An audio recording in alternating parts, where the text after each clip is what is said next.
Ito na nga ang ating day 10 para sa ating March Fitness Journey mga chonks. At itong mga nakaraang araw nga mga chonks, nagpunta kami ng Zambales at hindi muna ako nagpupunta sa gym o nag-home workout dahil mas pinili kong dalhin yung bike ko para makapag-bike sa pinakamagagandang lugar dyan sa Zambales. Isa sa mga hindi matatawaran kung bakit maraming gustong mag-bike is yung mga view na pwede mong puntahan. Ang gaganda ng mga view na pwedeng puntahan dyan sa Zambales. Actually, sa buong Pilipinas naman, ang dami naman talagang pwedeng pagbikan na magagandang view. Kaya talagang hindi matatawaran yung freedom at saka yung mga view na pwede mong makita pag nagbabike ka.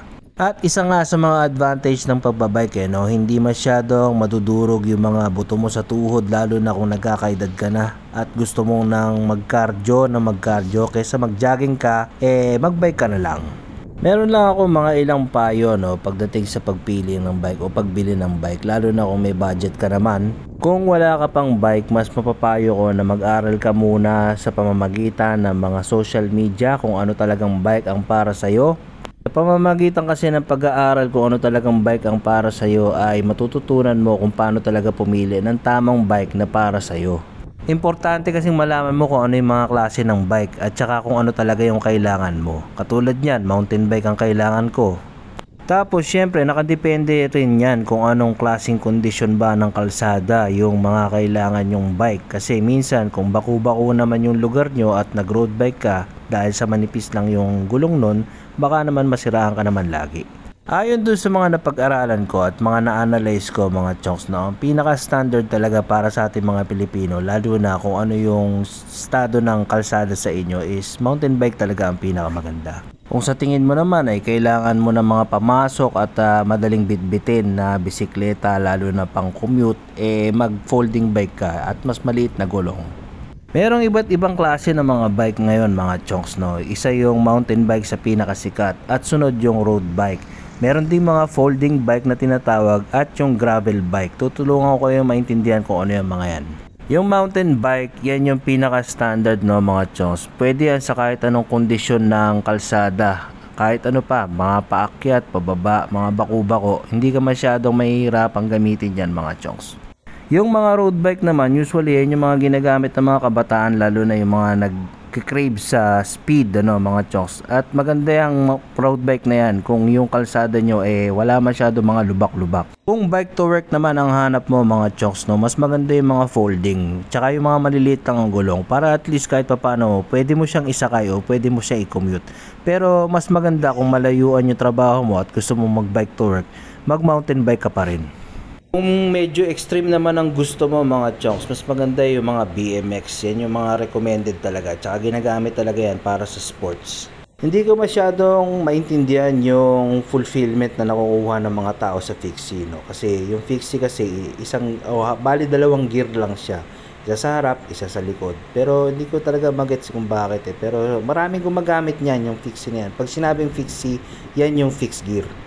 Kung hinahanap mo naman mga chonks ay ang mga pang trails o pang extreme games, yung mga bike o mountain bike na merong shocks sa gitna o sa may batalya mismo ang magandang gamitin. Kung medyo malakas-lakas ka naman at medyo mas malaki ka dun sa bike mo o para sa mga bike na pipiliin mo, meron naman din mga tinatawag na fat bike. Yan yung mga bike na malalaki yung gulong. Mountain bike din siya technically, pero mas malaki lang talaga yung gulong niya. Hindi pa ako nakagamit ng road bike kasi natatakot ako kasi masyado akong mabigat para sa road bike. At saka baka lumusot ako sa mga butas-butas o yung mga gatla-gatla dyan sa kalsada. Pati yung fat bike na yan, hindi pa ako nakatesting yan. Pero sabi nila mas mabigat daw yan kaysa sa mountain bike kasi nga yung gulong niya mas mataba. Yung tinatawag na fixed gear, hindi pa rin ako nakagamit niyan. Pero yun nga, sa tingin ko naman madali lang siya gamitin kasi technically parang mountain bike o road bike lang din naman siya.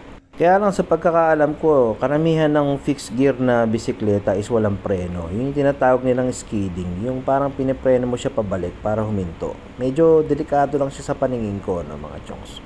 At syempre, yung pinag-uusapan na gravel bike, yan yung usong-uso ngayon So, ang gravel bike parang kombinasyon ng mountain bike at saka road bike. Bali yung forma niya is parang road bike pero yung gulong niya pang mountain bike. Medyo mas makapal kasi sa normal na road bike yung kapal ng gulong ng mga gravel bike. Ang advantage lang na nakikita ko sa gravel bike mga chonks is yung speed. Kasi yung speed niya syempre parang pang road bike. At yung isa pang advantage niya is yung pwede siya sa lubak-lubak kasi nga makapal yung gulong niya. Parang kasing kapal ng mga mountain bike. Kaya importante talaga na alam mo muna kung anong klaseng bike ba talaga yung pipiliin mo o yung mas bagay sa lifestyle mo o yung pagbabike mo mga chonks. Bago mo kasi madiscover talaga kung ano yung gusto mong bike, dapat alam mo muna kung ano yung mga pyesa, ano yung mga halaga nila, at saka kung ano yung talaga yung mga magagandang klaseng pyesa para hindi ka palit ng palit. Kasi madodoble lang yung gastos mo kapag kapalit ka ng palit o upgrade ka ng upgrade. Kapag nagmadali ka kasi sa pagbili ng bike, marirealize mo bandang huli na kailangan mo pala mag-upgrade ng ganito, kailangan mo pala mag-upgrade ng ganyan. Madodoble lang yung gastos mo, kaya kailangan dapat alam mo muna yan lahat bago ka bumili ng bisikleta. Sa totoo lang, dito sa Pilipinas, mahal talaga yung bisikleta at saka yung mga pyesa, kaya maglaan ka talaga ng medyo magandang budget para sa magandang bisikleta. Kung wala ka naman budget, mas maganda kung medyo unti-untiin mo na lang at pag-ipunan mo mabuti para naman sa susunod, pagka nabuo mo na yung bisikleta mo, hindi ka nagagastos ng malaki. Importante din kasi na yung bike mo kargado ng mga matitibay na pyesa, lalo na kung mag-focus ka talaga sa pagbibisikleta. Sa susunod na bike vlog ko mga chonks, bibigyan ko kayo ng mga idea naman kung ano yung mga pyesa na matitibay na pwede nyong gamitin sa mga bisikleta nyo at saka kung saan talaga makakabili ng mga magagandang bike.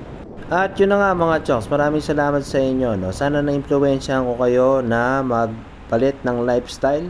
Kahit mga pa-bike-bike lang muna mga chonks. Maraming salamat, mata sa langit, paa sa lupa. Let's go!